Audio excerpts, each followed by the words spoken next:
Bom, gente, eu quero fazer uma reflexão com vocês de algo que desde a palavra de abertura está no meu coração.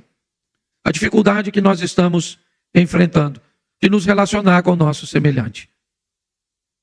O desafio que estamos tendo para manter relacionamentos longos, sadios, salutares.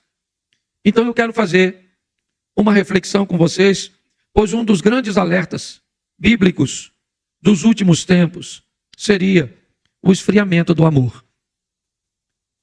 Eu quero conversar com vocês rapidinho de algumas coisas que eu acho que vale a pena. Esse culto é mais curtinho, no outro eu vou poder falar um pouquinho mais. Mas coloca para mim, o nosso computador está meio lerdinho, mas vamos lá. Mateus 24:12. Mateus, capítulo 24, verso 12.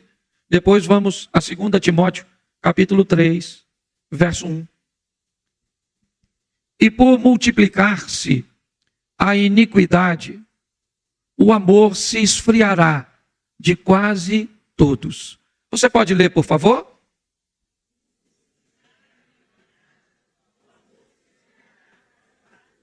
Feche seus olhos.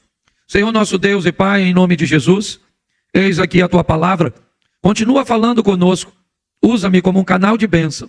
Em nome de Jesus. Amém. Glória a Deus. Amém. Dois lugares sempre foram tidos como detentores do amor: a família e a igreja. São dois lugares que sempre nós esperamos encontrar com muita facilidade o amor. Mas a Bíblia nos faz um alerta de que na multiplicação da iniquidade, certo? O amor, ele se esfriaria, ele iria embora. Mas para que o amor vá embora, uma coisa precisa crescer, segundo o texto bíblico: a iniquidade. É o crescimento da iniquidade, certo? Que faz com que o amor esfrie. Ou seja, às vezes a gente se depara com algumas palavras que não são rotineiras, que não são comuns, nossa, e passamos despercebido, mas provavelmente se eu perguntasse ao pé da letra para a maioria de vocês o significado de iniquidade, talvez muitas pessoas não conseguissem responder. Mas a Bíblia diz que é a multiplicação da iniquidade que compromete o amor das pessoas. Se eu não sei o que é iniquidade, eu fico desprotegido, até para que eu me defenda dessa tal iniquidade, que sequer muitas vezes eu sei o que significa. Então eu peguei aqui de uma forma simples. Iniquidade, na verdade, é o desrespeito e negação às leis e mandamentos de Deus. Quando eu desrespeito ou eu nego as leis e os mandamentos de Deus, é só uma questão de tempo até o amor pelo meu semelhante, ele se retire da minha vida. Isso é bíblico. Por que é que nós vemos hoje tantos filhos que não amam seus pais, ou que tratam seus pais com tanta frieza? Por que é que nós vemos as pessoas tão frias com a dor das outras? Por causa do crescimento da iniquidade, o desrespeito ou a negação dos valores, dos mandamentos de Deus. E quando isso acontece, o apóstolo Paulo, escrevendo a Timóteo, capítulo 2, 2 Timóteo, capítulo 3, verso 1. Coloca, por favor. Isso. Sabe, porém, isto: nos últimos dias sobrevirão tempos difíceis, pois os homens serão egoístas, avarentos, jactanciosos, arrogantes, blasfemadores, desobedientes aos pais, ingratos, irreverentes, desafeiçoados, implacáveis, caluniadores, sem domínio de si, cruéis, inimigos do bem. Nós vamos até o 5. Traidores, atrevidos, enfatuados, mais amigos dos prazeres que amigos de Deus, tendo a forma de piedade, e negando-lhe, entretanto, o poder, foge também destes. Preste atenção, à medida em que as pessoas vão se distanciando de Deus, desrespeitando a Deus, negando a Deus, inevitavelmente, os dias vão ficando mais difíceis. Lembra a abertura de Paulo escrevendo a Timóteo? Que viriam tempos difíceis, difícil para se manter em casamento, difícil para estabelecer negócios, difícil para manter amizades, difícil para criar filhos. São tempos difíceis, porque se os homens deixaram de se orientar pelo que Deus determinou, eles vão se orientar pelo quê? Por si mesmo. Então a Bíblia diz que nós vamos nos deparar com pessoas amantes de si mesmas, onde os valores e os princípios de Deus já não são relevantes para elas. Não interessa quem essa pessoa seja. Não interessa se ela é mais velha. Para que respeitar os mais velhos? Para que respeitar os direitos dos outros? Quando os valores de Deus vão embora, algum valor vai ter que substituir esses valores.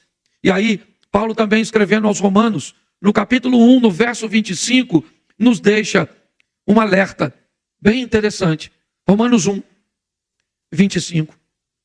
Pois eles mudaram a verdade de Deus em mentira, adorando e servindo a criatura em lugar do Criador, o qual é bendito eternamente. Amém. É lógico. Olha o que o texto está dizendo. Os homens amantes de si mesmo pegam as verdades de Deus, certo? E a transformam em mentiras, em comportamentos e valores que têm o propósito de servir a si mesmo. Então a palavra de Deus, a Bíblia, ela não pode ser mais ultrapassada apenas por aquele que nega. Ela precisa ser ultrapassada ou rejeitada, certo? Por todos. Então o pecado ele se torna tão entranhado na vida de determinadas pessoas que elas não se contentam mais apenas em pecar. Elas se sentem incomodadas com todos aqueles que não têm a mesma prática que elas. Então esse tem sido um grande desafio. A Bíblia nos alertando que no esfriamento do amor, pelo aumento da negação, certo? A negação se tornou a tal ponto que a Bíblia se tornou um livro extremamente desconfortável para algumas pessoas, a ponto dessas pessoas desejarem remover da Bíblia textos cujos quais elas não querem cumprir. Mas beleza, está tudo certo. Elas não querem cumprir, mas não apenas não querem cumprir. Elas não querem que ninguém cumpra. Então você vê que o amor esfria, porque a negação e o desrespeito às coisas de Deus aumentam. O homem começa a ser mais amante de si mesmo. Vimos todos os adjetivos colocados sobre eles, mas faço questão de ler novamente. Os homens amantes de si mesmo tornam-se avarentos, presunçosos, soberbos, blasfêmios, desobedientes a pais e mães, ingratos, profanos, sem afeto natural, irreconciliáveis, caluniadores, intemperantes, cruéis, sem amor para com os bons, traidores, obstinados, orgulhosos, mais amigos, certo, dos deleites do que amigos de Deus. Preste atenção. Esse é o perfil que a Bíblia diz que nós vamos encontrar nas pessoas cujas quais a iniquidade se multiplicou. Quando olhamos para tudo isso, Paulo também dá um conselho ainda falando a Timóteo. No capítulo 3 de 2 Timóteo, a partir do verso 10, olha o que Paulo diz a Timóteo. 3:10. Tu, porém, tens seguido de perto o meu ensino, procedimento, propósito, fé, longanimidade, amor, perseverança. Olha só. Não. Pode voltar para o 10.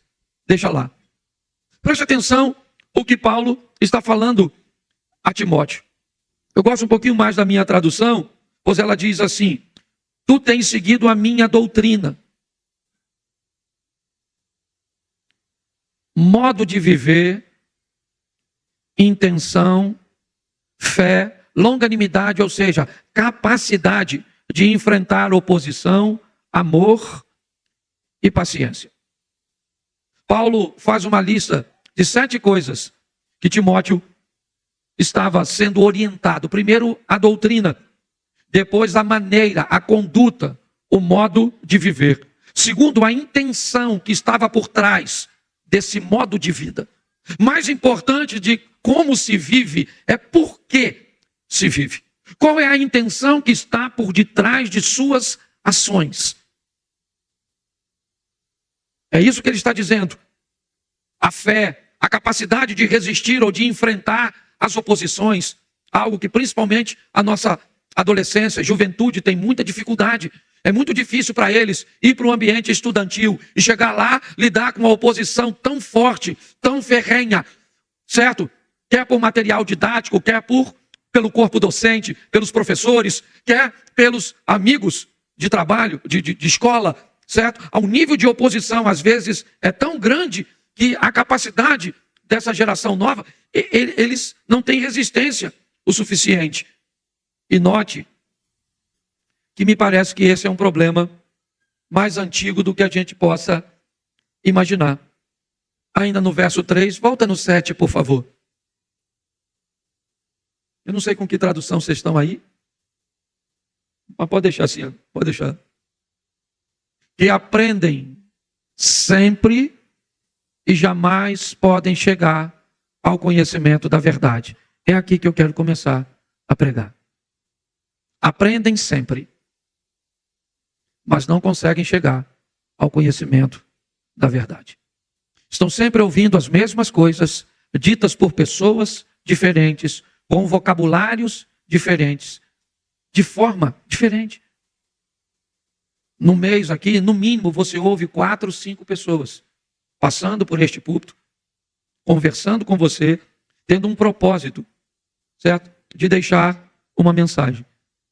Ou seja, eles aprendem, mas eles não conseguem chegar ao conhecimento, a transformar esse aprendizado num comportamento, num modo de vida, numa intenção correta, numa fé bem fundamentada, numa resistência à oposição firme, no amor ao próximo e num poder ou num nível alto de paciência. Então me veio à mente a parábola do semeador. Uma parábola ensinada por Jesus para dizer para um orador quantos tipos de pessoas provavelmente estarão diante dele e quais serão o resultado delas. Essas cadeiras são presas, mas eu precisava pelo menos de 4 cadeiras aqui em cima. Coloca para mim aqui rapidinho. Tira ela aí, por favor. É só uma presilha.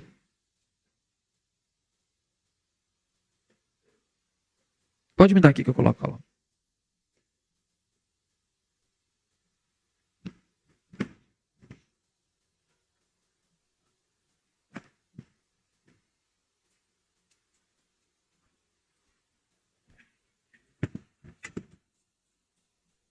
Eu não vou colocar ninguém sentado, não.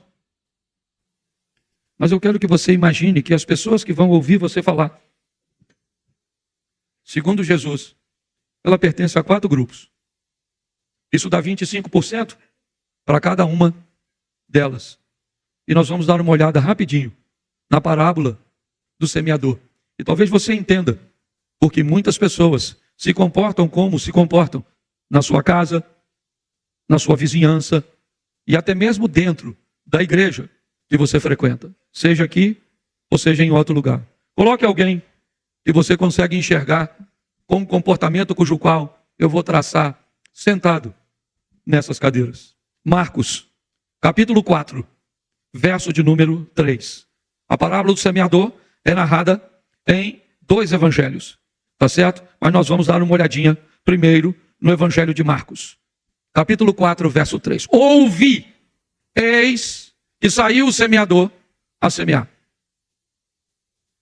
E ao semear, uma parte caiu à beira do caminho, e vieram as aves e a comeram. Outra caiu em solo rochoso, onde a terra era pouca, e logo nasceu, visto não ser profunda a terra. Saindo, porém, o sol a queimou, e porque não tinha raiz, secou-se. A outra parte caiu entre os espinhos, e os espinhos cresceram, e a sufocaram, e não deu fruto. Outra, enfim, caiu em terra, e deu fruto, caiu em boa terra, e deu fruto.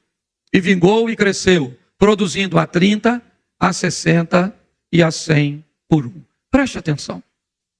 Segundo a explicação que nós vamos ver um pouquinho mais à frente, a semente desse semeador é a palavra de Deus. A terra dessa passagem é o coração, a mente do ser humano, do indivíduo que vai receber. Nós temos aqui, a primeira cadeira que vai representar o solo à beira do caminho. Ele é compactado, certo? E este solo compactado à beira do caminho das pessoas que sentam na primeira cadeira, eles vão enfrentar como opositores as aves. Elas serão os inimigos desse primeiro grupo. A segunda, ela vai cair num solo que tem pedras. E então nós vamos ter aqui a representação das pedras. E neste solo, a oposição é o sol. A terceira cadeira vai representar as pessoas que vão receber a semente em meio aos espinhos.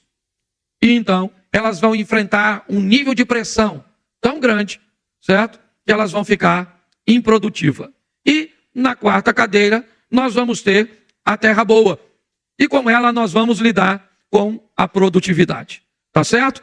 Agora, Jesus vai fazer o seguinte, a partir do verso 14, Marcos, ainda no capítulo 3, no verso 14. Vai para lá, por favor. O semeador semeia a palavra. Onde? Nos 3 solos. Vamos lá? São estes o da beira do caminho, onde a palavra é semeada. E enquanto a ouve, logo vem Satanás e tira a palavra semeada neles. Preste atenção. Talvez isso não fique muito claro em Marcos, mas vai ficar bem claro em Mateus. Coloca Mateus, capítulo 13, verso 18, e vamos entender o que vai acontecer com a turma dessa cadeira.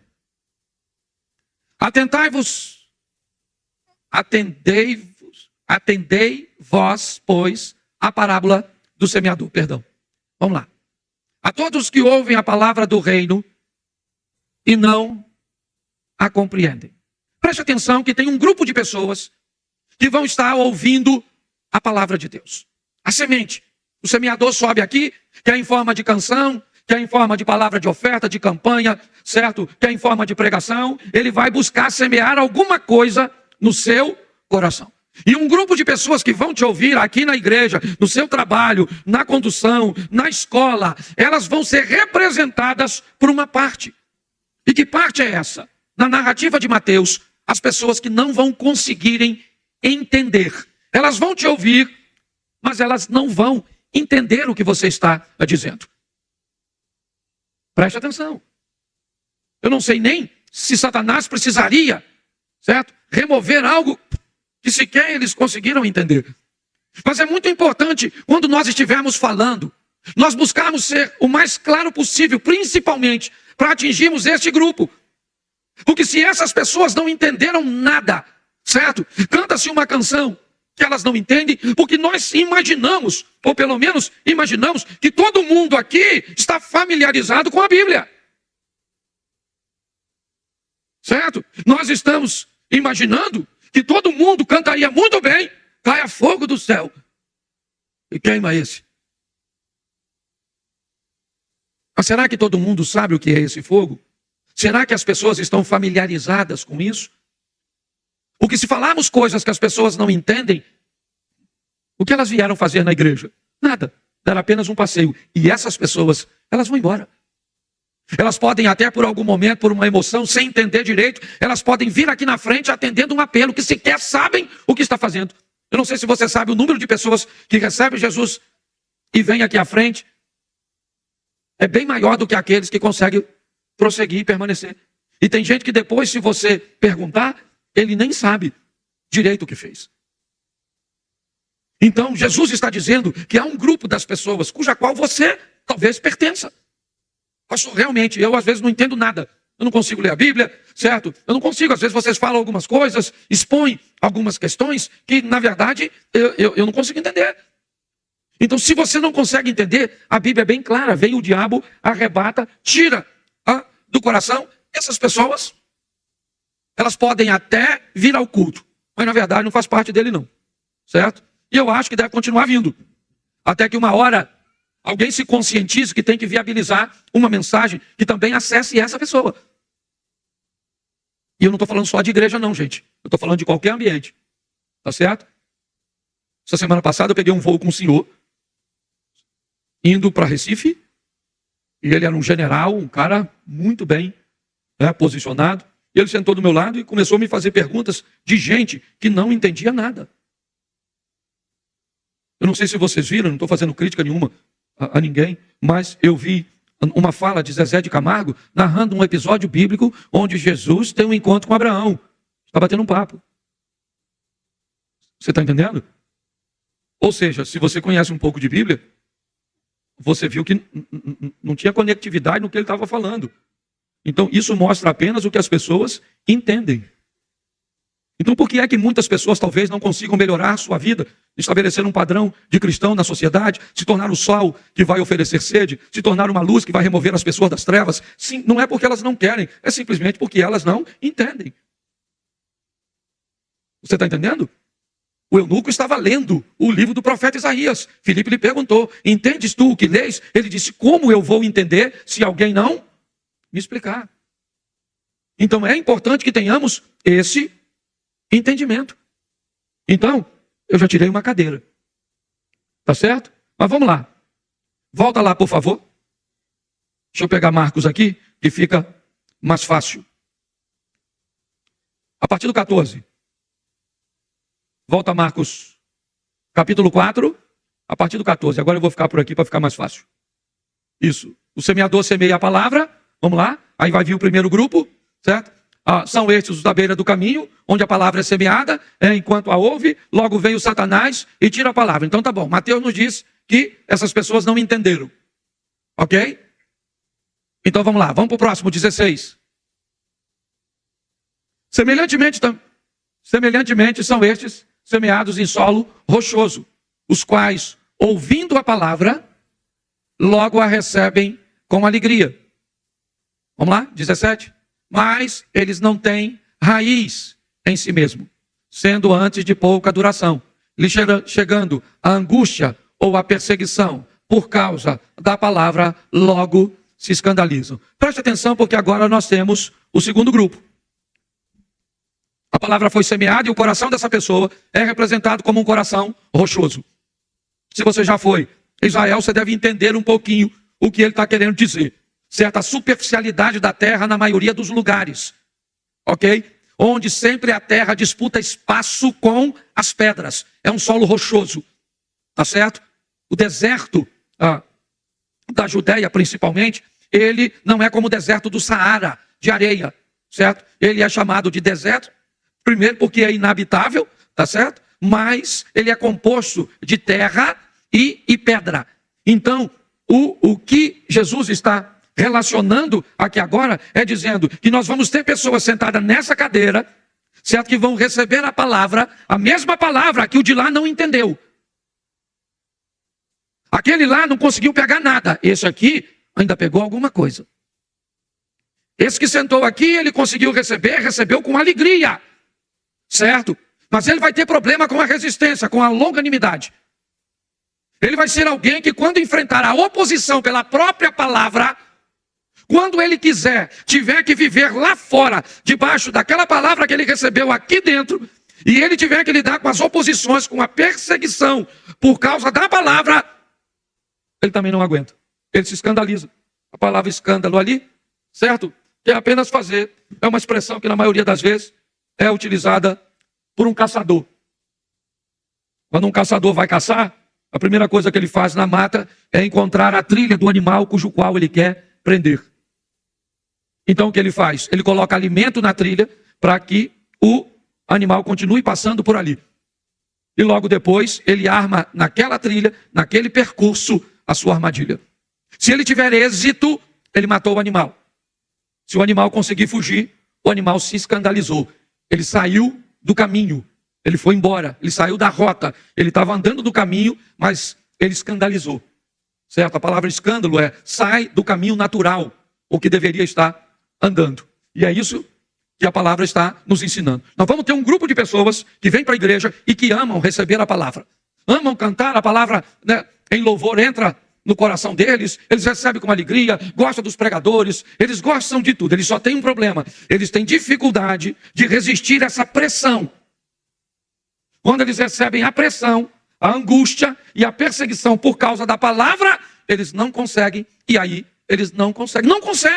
Eles não conseguem seguir um padrão moral. Eles têm dificuldade, eles são gente boa, sim, mas eles enfrentam uma pressão tão grande que eles não conseguem se manter. É isso que a Bíblia está falando dos nossos ouvintes, tá certo? Talvez aqueles dois aqui frequentem a igreja com uma certa regularidade, com uma certa satisfação. Alguns não sabem nem o que veio fazer depois de um culto. Se você perguntar o que pregou, ele não está nem aí. Ele está mexendo no celular. Ele está nem aí. Já que ele não entende, ele se distrai. Tá certo? Ele vai se distrair, ele não consegue entender. O segundo não. O segundo recebeu, ele gostou, mas ele tem dificuldade com as pressões. Tá certo? Vamos para o terceiro? Então coloca aí. Versículo 18. Os outros, os semeados entre os espinhos, são os que ouvem a palavra. Vamos lá. Mas os cuidados do mundo, a fascinação da riqueza e as demais ambições, concorrendo, sufocam a palavra, ficando ela infrutífera. Bom, eu vou deixar esse aqui ainda. Porque esse aqui ele não sai da igreja, ele só não produz.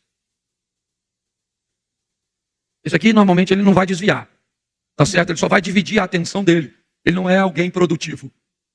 Ele é alguém que vem à igreja, certo? Ele gosta, ele recebe, ele entende, tá tudo certinho. Ele só tem problema, certo? Por quê? Porque o nível de entrega, certo? Lembra quando o Eduardo veio aqui falando de oferta? É o nível de entrega. Ok? É o seu nível de entrega. O quanto você pertence a Deus. Não é o quanto você sabe dele. Nicodemo sabia muito mais sobre Deus do que Pedro. Pode ter certeza disso. Certo? Muito mais. Mas o nível de entrega de Pedro para Deus era muito maior do que o de Nicodemo. Então, se você puder ter as duas coisas, é muito legal. Agora, se você tiver que optar em uma das duas, eu vou. Apesar de que uma não. Como é que você vai se entregar a alguém que você não sabe nada a respeito dele? É difícil. Mas o nível de entrega é que me encanta. Quem lembra aqui, mora nessa região há muito tempo, irmão Onofre. Alguém lembra dele? Isso. Morava lá no Santo Antônio. Certo? Ele, para ler a Bíblia, pedia a um de nós que íamos lá para ler. Eu não sei se você lembra disso. Ele era analfabeto. Ele não sabia ler. Certo?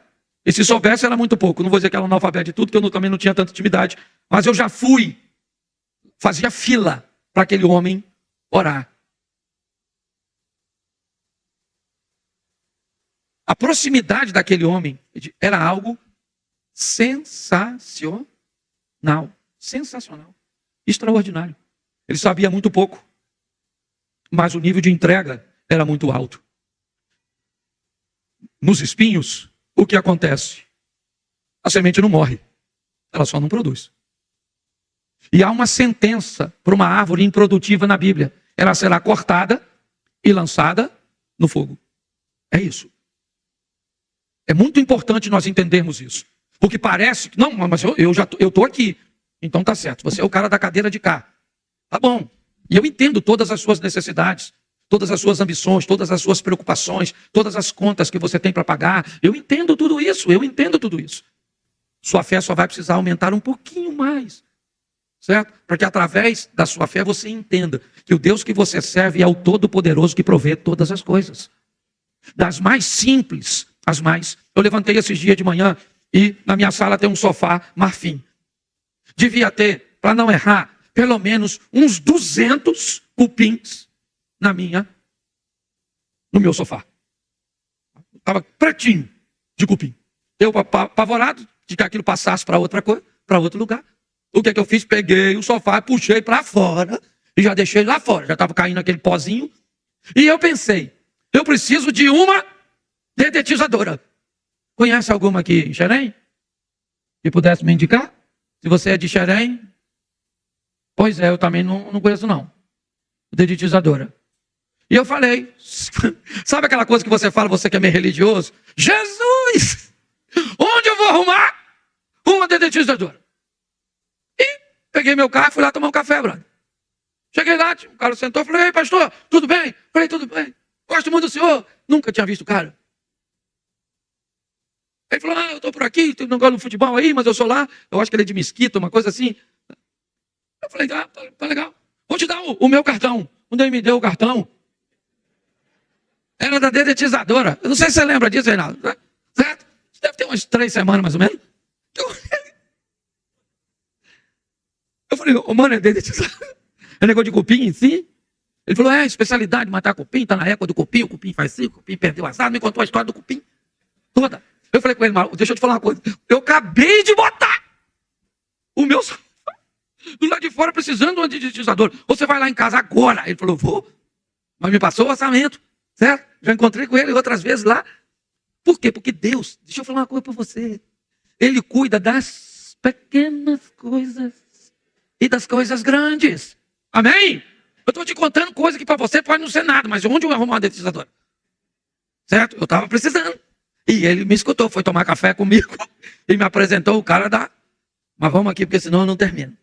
Agora, olha só, certo? Esse aqui fica na igreja. Só que ele não produz nada. Você conhece alguém assim? Não, né? Não, né? Conhece aquele que vem assim, lá uma vez ou outra, até gosta, mas uma vida bagunçada. Conhece não, né? Conhece aquele que não entende nada? Nada. Esse dia eu estava num culto, falei, abra sua Bíblia no livro de Abraão, capítulo 3, versículo 7. Um movimento para abrir. Quando, de repente, um dos que estava procurando olhou para mim e falou, não tem. Eu falei, sério? É só para você ver que tem gente que não sabe nada. E pior, tem gente que sabe mesmo. Porque tem uns que nem sabe que não sabe. Porque a pessoa que sabe que não sabe, ela já é instruída. Certo? Agora, presta atenção. Bota no 20. Os que foram semeados em terra são aqueles que ouvem a palavra e a frutificando a 30 e a 100 por 1, de acordo com a capacidade, certo? Sim ou não? Então nós dividimos aqui a turma da igreja em quantos? Então agora você olha o cara do passarinho. Passarinho, piu, piu. Aqui, ó. Para ninguém dizer que não entende. Passarinho, passarinho. Certo? Tem gente que morre quando eu faço isso, mas eu morro, pelo menos morre com Jesus. Esse aqui é o da pedrinha. Entendeu? Esse aqui é o do... Isso. Esse aqui é o da terra. Ou seja, de cada 4 pessoas que entram na igreja, uma tá legal, para 4 lascada. Aí eu estava perguntando, Jesus, o que a gente faz? Vamos tomar conta da lascada, sim ou não? Sim ou não? Não. Vamos pedir ajuda às boas. Porque sozinho não dá para tomar conta. Mas você precisa descobrir quem você é. Sabe qual é o problema? Quantos aqui vieram de outra igreja? Levanta a mão. Pode levantar a mão, em nome de Jesus Cristo Nazareno. Olha aí, quase todo mundo. Quem aqui se converteu aqui? Levanta a mão. Então você que não levantou a mão, deixa eu tentar de novo. É uma turma da cadeira aqui, dessa aqui. É a turma dessa cadeira aqui, não é possível. Presta atenção. Nós temos, e esse é o meu grande desafio. O meu grande desafio, gente, é achar esses 25 dos 100. Vamos pegar 100 pessoas. Certo? 25. Onde eu estou? Quem sou eu? Certo? Segundo grupo, se me perseguir, eu nego. Terceiro grupo, eu estou atrás, é de lá. Você está entendendo? Estou querendo a benção. Tem campanha aí para ficar rico? Uma casa no céu e 3 na terra. Isso aí. Você está rindo, mas é sério. Então, pelo menos a gente precisa saber quem nós somos. Sabe, não estou aqui fazendo nenhuma crítica, não. Estou tentando fazer você olhar para você. Certo? Não é olhar para os outros, não. É você olhar para você. E descobrir quem você é. Por quê? Porque Jesus está voltando. A maneira cuja qual... gente, eu não sei se você já ouviu isso. Eu vou falar, eu sei que estão gravando isso. E estão transmitindo. Então vai ficar registrado. Porque tem gente que pode provar. Jesus anda aparecendo no Egito. Para muçulmanos. Aparecendo. Aparecendo. Não é conversa fiada, não. Esse ano agora, eu vou lá na igreja do Lixão. Do Samed. Você consegue entender? Jesus está voltando. E nós temos que tomar uma providência primeiro para fazer o evangelho chegar ao cara que não entende. Certo? Segundo, para dar condições a essas pessoas aqui, ó, de serem fortalecidas por aquele grupo da cadeira de lá, ó. Que é esse grupo aqui, ó, esse aqui, ó, que a gente tem que unir para nos ajudar a tomar conta dos 3. Certo? Ajudar a tirar os espinhos que sufocam aqui, entendendo a importância das coisas e dos bens materiais, certo? Mas que o reino de Deus é maior do que tudo isso e o Deus que nós servimos provê todas as coisas. Amém? Nos fazendo forte o suficiente para superarmos as perseguições da turma dessa cadeira aqui que não consegue se firmar, certo? E nos ajudando e nos dando estratégia para conversarmos e levarmos a palavra para esse grupo. Porque segundo a palavra de Deus, Deus não quer que ninguém se perca. E somos nós que vamos trabalhar isso. Nós precisamos. Agora, como é que nós vamos fazer isso? Diminuindo a iniquidade. Parando de relativizar. Aí não tem essa história, mano. Não tem. Certo? Não tem isso. Ah, pastor, uma igreja que não é inclusiva, porque as pessoas nascem desse jeito. Meu irmão, não tem isso. Não tem. Não tem como negociar. Não tem como relativizar. Não tem. Tá certo? Agora também, a única forma de não precisar relativizar é amarmos. Porque o amor constrange. As pessoas quando são amadas, certo? Quando elas se sentem amadas e respeitadas, até mesmo por quem não concorda com sua prática. Eu fiquei, e termino aqui, uma das notícias mais tristes que eu recebi nos últimos anos foi do fim do programa do Raul Gil no SBT. Um programa que abria portas para que o gospel pudesse se apresentar. Um programa onde os bastidores do programa, certo, eram extremamente agradáveis, ordeiros. E um programa que me deu 2 oportunidades. Uma, de participar do Chapéu, certo? E eu tive uma experiência bem legal, porque foi o único programa que um chapéu, ele ficou sem levantar, por causa da resposta que eu tinha dado, e ela seria muito complicada para eles. E aí, eles não abriram o chapéu, mas eu pude, e também não vou dizer aqui o que tinha sido, eu não tirei o chapéu para aquela pessoa ou para aquela instituição. E o meu encontro com a Tami Miranda, a filha da Gretchen, certo? Que foi um encontro pautado na oração da igreja, que quem lembra sabe, eu pedi muita oração para estar lá, e que me mostrou o que o amor é capaz de fazer, com respeito. Então o mundo precisa ser alcançado. Que mundo, pastor? O seu. O seu precisa ser alcançado por você. O meu por mim. Eu não vou alcançar seu mundo. Eu não vou conseguir falar de Jesus para seu vizinho. Eu não vou conseguir falar de Jesus para sua amiga do trabalho, porque ela não pertence ao meu mundo. Eu quero que você fique de pé. E eu quero trazer de volta as 4 cadeiras para cá, porque é nossa função fazer com que o evangelho chegue a todos. Sejam eles capazes de entender, sejam eles fragilizados pela pressão da perseguição, sufocados pelos interesses das coisas materiais. Mas se você sentou hoje nessa cadeira, se prepare para nos ajudar. Porque sozinho nós não temos como cuidar dos outros. Não se preocupe com a produtividade. Um a 30, outro a 60, outro a 100. Se você quer se tornar mais produtivo, lembra, a produtividade e a entrega na parábola dos talentos é por capacitação. Capacite-se.